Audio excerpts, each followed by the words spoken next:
예, 안녕하세요. 자, 오늘도 고생 많으셨습니다.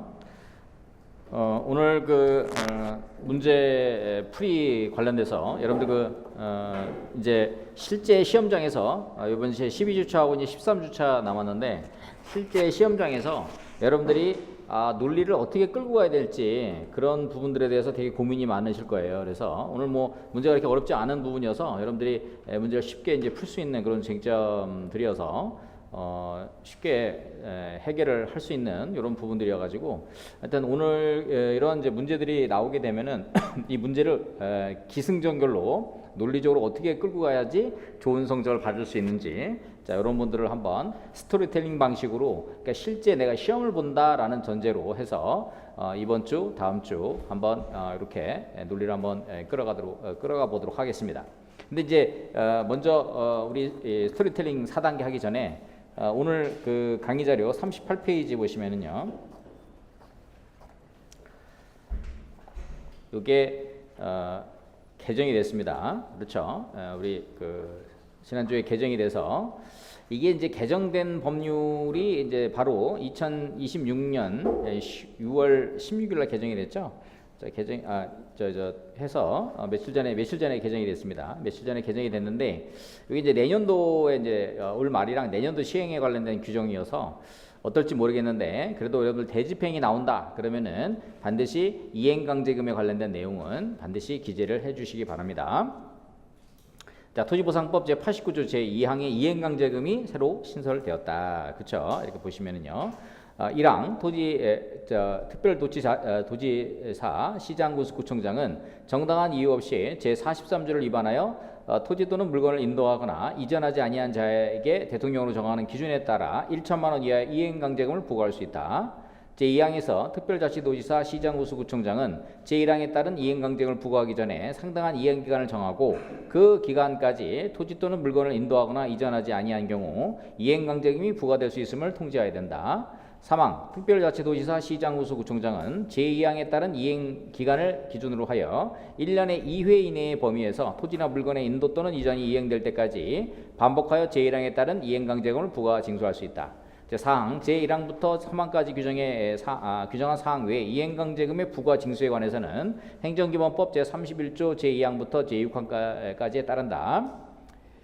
여기 이제 우리 시험 기준에서는 시험 기준일 당시에 시행되는 법률이어서 그런데 여기 이제 95조에 의해서 이제 벌칙 규정이 있잖아요. 그렇죠? 1년 이하의 징역 1천만 원의 벌금이 있는데 그거와의 별도로 이행강제금이 새로 신설되었다. 여기 이제 제가 그 카페에다가 그 취지라든가 이런 거 설명드렸고요. 만약에 이제 이게 시험에 나온다 그러면은 목차 구성하고 내용하는 것 때문에 제가 여기다 내용을 적어놨으니까 여러분들 같이 한번 보죠. 이행강제금이란 자기 부자기 수인임의 불이행 시 일정의 수의 금전이 부과될 것임을 의무자에게 미리 계고함으로써 의무 이행의 확보를 도모하는 강제 수단을 말한다. 즉 이행강제금은 행정상 의무를 이행하지 않은 자에게 금전 지급을 부과하여 심리적으로 압박함으로써, 여기 개정 취지에 보면은 이게 3기 신도시에 안 나가는 사람들 많아가지고 이 압박을 가하기 위해서 한다, 이런 내용이 들어가 있어요.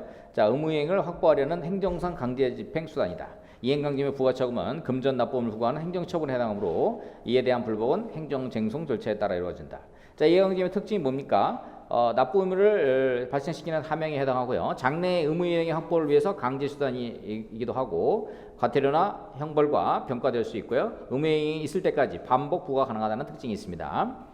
자, 이행강제금 부과 전 단계의 불복에 있어서는 행정청은 이행강제금 부과하기 전에 먼저 시정명령이나 계고를 해서 의무이행의 기회를 부여해야 하고요. 만약 시정명령이나 계고에 위법이 있다면 그 단계에서 취소송을 통하여 다툴 수 있다. 이 부분은 이제 약간 논란이 된 부분이 있습니다. 아직 이런 해석이 좀 나오진 않았으니까, 특히 의무자에게 충분한 이행 기회가 부여되지 않은 상태에서 이행강제금을 부과한 경우에는 그 부과 처분의 위법성이 문제될 수 있다. 네 번째, 이행강제금 부과처분에 대한 불복. 이행강제금 부과처분에 대한 불복 방법에는 개별법의 규정에 의한 방법과 일반 행정쟁송법에 의한 방법이 있는데요. 자, 개별법상의 특별한 불복 절차를 두고 있는 경우가 있습니다. 우리가 농지법인데요. 이행강제금 부과처분에 대해서 비송사건 절차법에 의한 특별한 불복 절차가 마련되어 있는 경우는 이행강제금 부과처분은 항고소송의 대상이 되지 않는다. 이게 농지법 제63조 제8항에 있습니다. 제1항 또는 제2항에 따른 이행강제금 부과처분을 받은 자가 제7항에 따른 이의를 제기하면 농림축산부 식품부 장관, 시도지사, 시장구청장은 지체 없이 관할법원에 그 사실을 통보해야 하며 그 통보를 받은 관할법원은 비송사건 절차법에 따른 과태료 재판에 준하여 재판한다. 그리고 꼭 알아두시고요. 그다음에 개별법상에 특별한 불복 절차를 두고 있지 않은 경우, 이행강제금 부과처분에 대한 불복 방법에 관해 아무런 규정을 두고 있지 않은 경우는 이행강제금 부과처분은 행정행위로서 행정심판 또는 행정소송을 제기할 수 있다. 건축법 80조. 개정 전 건축법은 이행강제금의 권리보호 절차에 대해 비송사건 절차법에 의하도록 규정되어 판례는 행정소송의 대상이 되는 처분이 아니다라고 이제 과거에 봤습니다. 그러나 2005년도 개정된 건축법에서 그 조항을 삭제하였으므로 현재는 건축법상 이행강제금 부과처분은 행정소송의 대상이 된다. 즉 토지보상법상의 이행강제금이나 건축법상 이행강제금 부과처분은 독립한 행정처분이므로 행정심판이나 행정취소의 대상이 된다. 따라서 의무자는 이행강제금 부과 사유의 존재 여부, 절차하자, 금액 선정의 위법성 등을 이유로 그 취소를 구할 수 있다. 판례도 건축법상 이행강제금 부과처분을 항고소송의 대상으로 보고 있다. 소결해서 이행강제금 부과처분은 원칙적으로 항고소송 대상인 행정처분으로서 행정심판 또는 취소로 다툴 수 있다. 다만 개별법에 별도의 불복 절차를 규정하고 있는 경우 농지법, 비송사건 절차법 이렇게 하는 거죠. 특별한 절차에 따라야 하고 시장명령, 계고 단계 위법도 함께 검토해야 한다. 그렇죠? 이런 내용도 체크해 보시도록 하고요. 자, 오늘 우리 강론 중에서 약술 중에서 하나 출제 가능성이 있는 게 미지급용지 25조. 그렇죠?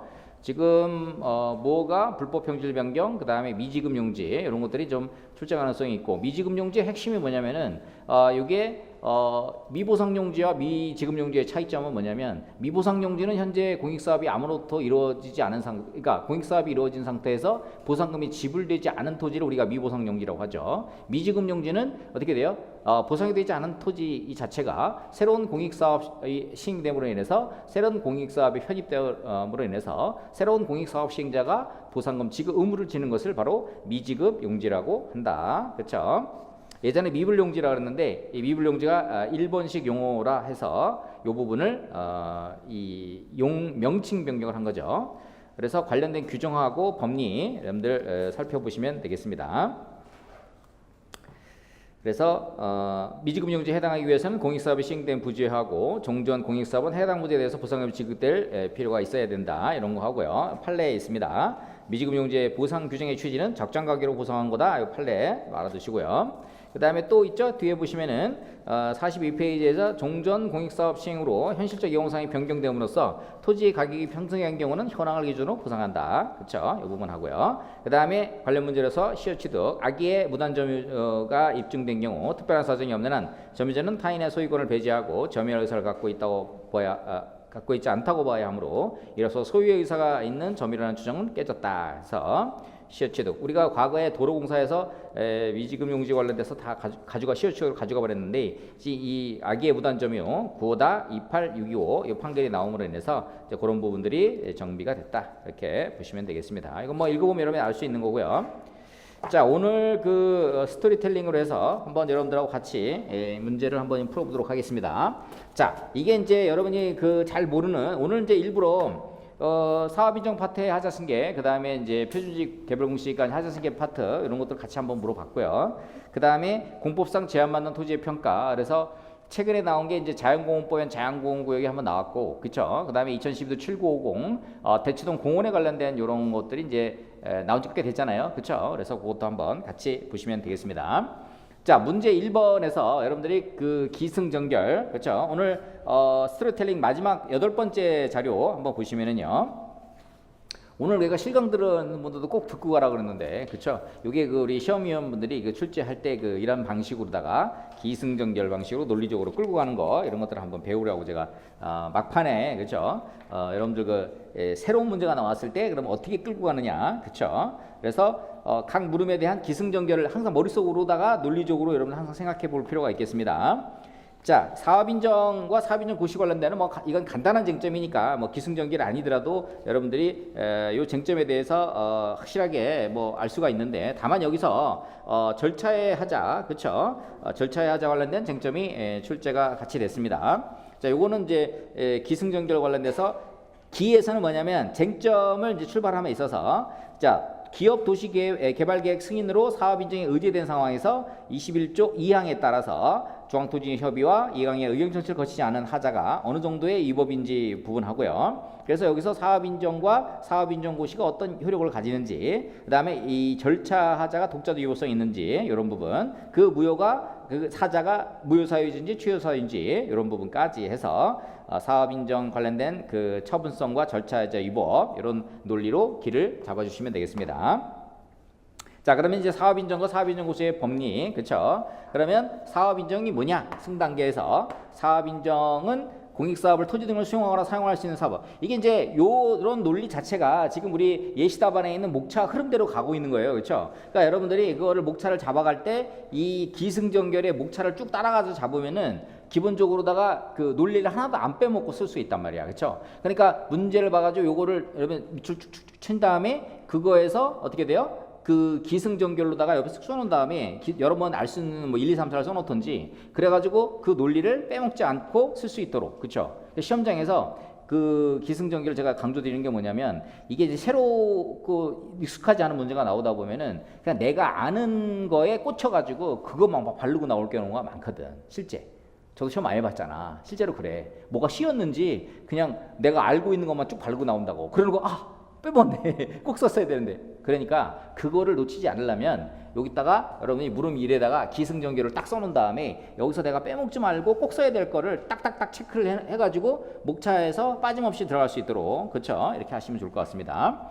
법학은 개념학이에요. 개념 먼저 써야 돼요. 사업인정, 사업인정고시 관련된 개념, 그쵸? 개념을 먼저 쓰고요. 공익사업 등을 사업을 토지 등을 수용하거나 사용할 사업으로 결정하는 행정이, 그쵸? 이것이 단순히 판례가 공익사업 해당하는 확인행위가 아니라 사업 시행자에게 장래 일정한 절차를 거쳐 수용권 행사할 수 있는 법적 지위를 부여하는 형성적 행정위원회로서 보다 특허다. 그렇죠? 승에서 사업인정에 대한 부분, 그리고 이 사업인정은 공익성, 그렇죠? 공공필요에 대한 판단, 재량의 성격을 갖고 있고 사업 시행자는 수익적 효과, 토지 소유자 또는 피수용자들에게는 침익적 효과를 발생시키기 때문에 제3조 행정이, 그렇죠? 그 다음에 사업인정 고시는 사업인정의 효력 발생 요건입니다. 22조에서 고시한 날로도 효력이 발생한다, 그렇죠? 그래서 사업인정과 사업인정 고시는 분리된 단순한 통지 그런 것이 아니라, 그렇죠? 수용권 설정에 효과를 발생시키는 어떤 절차적인 측면에서 봤을 때 전체적으로 통일적으로 파악해야 된다라고 하면서 이거를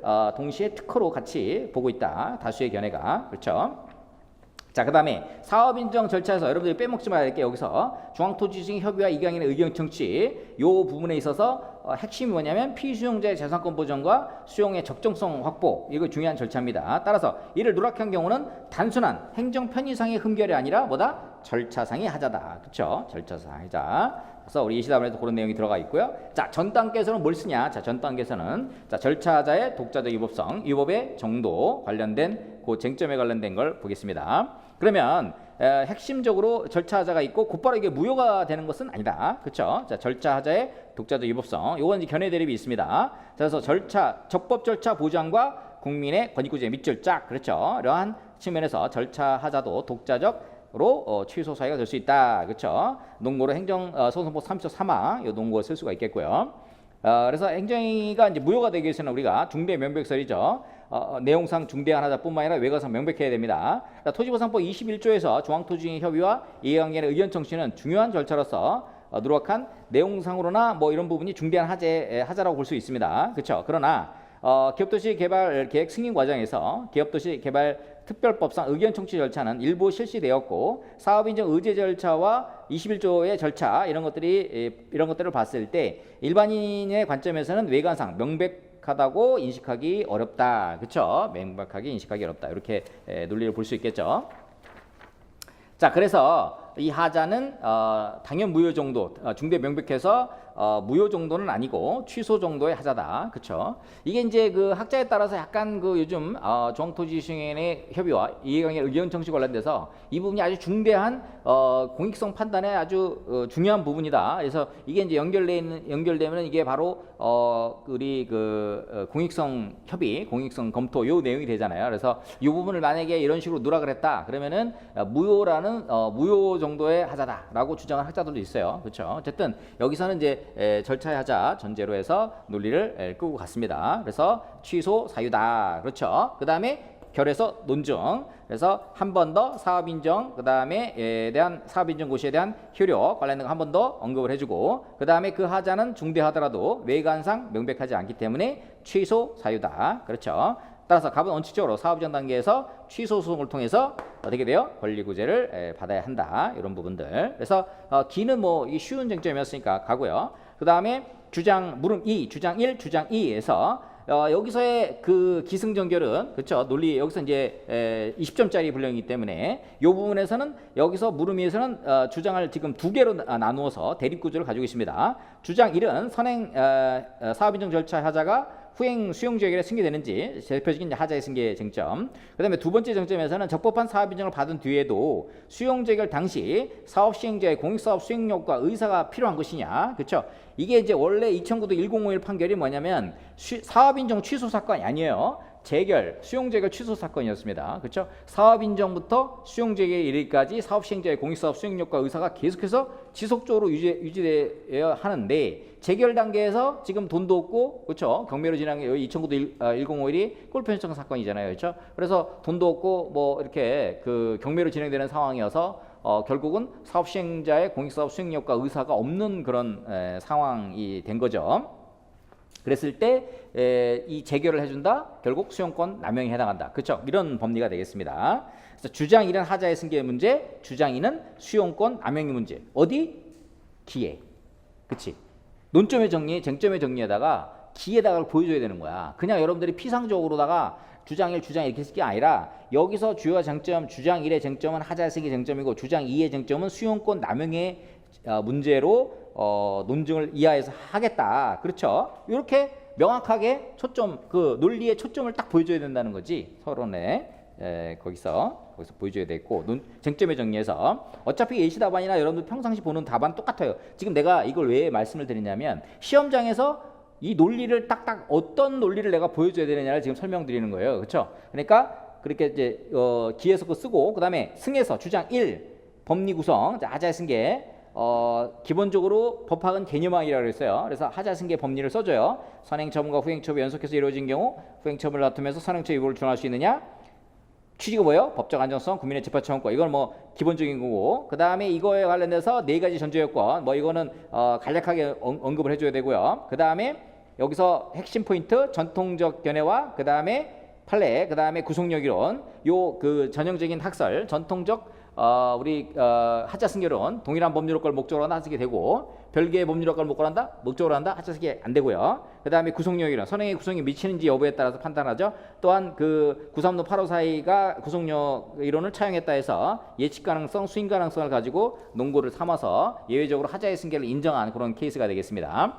자, 그러면 이제 승 부분에서도 결국은 사업인정 수용재결은 모두 공용수용 절차에 놓여져 있고요. 그렇죠? 그 다음에 사업인정은 수용권을 설정하는 행위고 뭐요? 수용재결은 구체적으로 토지의 수용과 보상액을 확정하는 행위입니다.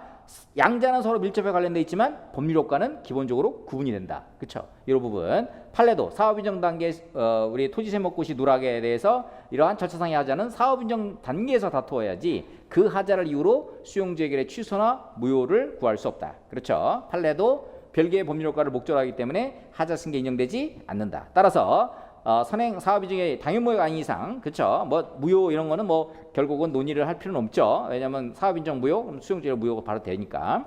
그래서 전제가 당연무효가 아닌 이상 후행 수용재결이 불가증이 발생한 걸 전제로 했을 때 수용재결 효력이 당연히 부정되지 않는다. 그래서 주장 1 원칙적으로 타당하지 않다. 그렇죠? 첫 번째, 그 다음에 두 번째 법리 구성에서는 주장 2는 주장 1과 지금 구조가 달라요. 주장 2는 선행 사업인의 하자를 후행자에 다시 다투는 문제가 아니라 수용재결 당시 수용권 행사가 공익목적에 부합하느냐의 문제예요. 그렇죠? 그래서 사업인정은 수용권을 설정하는 행성이지만 수용권은 공익사업의 실현을 위해서 예외적으로 강제적인 인정되는 강제적인 권한입니다. 따라서 사업인정 당시에 공익성이 있었다 하더라도 이후 사업의 공익성이 상실되거나 또는 사업 시행자의 공익사업 수행력과 의사가 어떻게 돼요? 재결 당시에 상실되었다면 수용권 행사는 더 이상 정당화될 수 없다. 그렇죠? 2009도 1051이죠. 대법원은 사업시행자에게 공익사업을 수행할 의사와 능력이 있어야 한다는 점도 사업인정의 한 요건으로 본다는 거예요. 그래서 또한 사업인정 후 공익성이 상실되거나 비례원칙에 현저히 반하게 되는 경우 사업시행자가 사업수행력을 상실한 경우는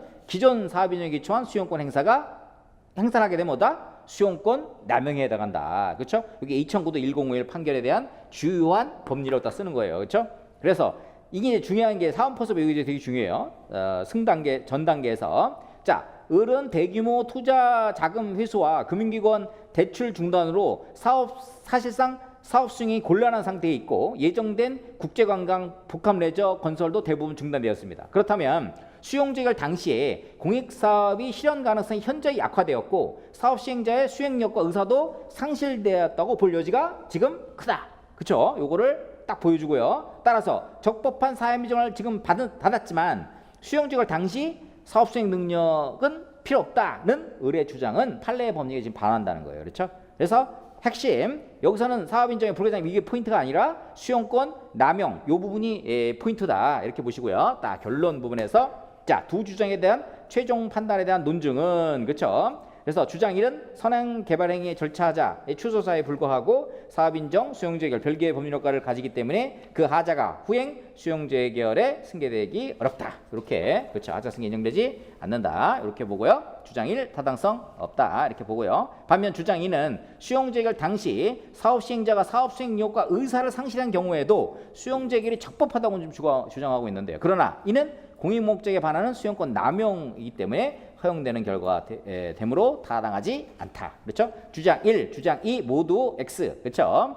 그래서 수용재결은 또 별도로 수용권 남용의 관점에서 위법할 수 있다. 이런 부분까지 해서 이렇게 논리를 끌고 가시면 되겠습니다. 자, 오늘 예시 답안에 있는 그 목차적인 그 포인트 관련돼서는 여러분들이 이제 답을 끌고 가면서 이제 목차 이런 내용을 좀 보면은 요 흐름을 이제 잡을 수가 있는데 여기서 득점 포인트에서 이게 논리를 끌고 가는 거 있잖아요. 그렇죠? 그것을 지금 여러분들한테 이게 지금 시험장에서 이것이 이게 뭐야? 물리 1, 2 기승전결하면서 물이 이렇게 순차적으로 쑥 흘러가는 것처럼 이렇게 보면은 글이 이렇게 매끄럽게 쫙 흘러가도록 이렇게 답을 그렇게 쓰는 게 굉장히 중요하다. 그러니까 목차 이렇게 해가지고 내가 암기했다 이런 느낌을 주지 말고 기승전결로 이렇게 매끄럽게 논리가 이렇게 목차 잡으면서 매끄럽게 논리가 갈 수 있도록 여러분들이 답안을 기승전결 방식으로 할 필요가 있다. 그렇죠?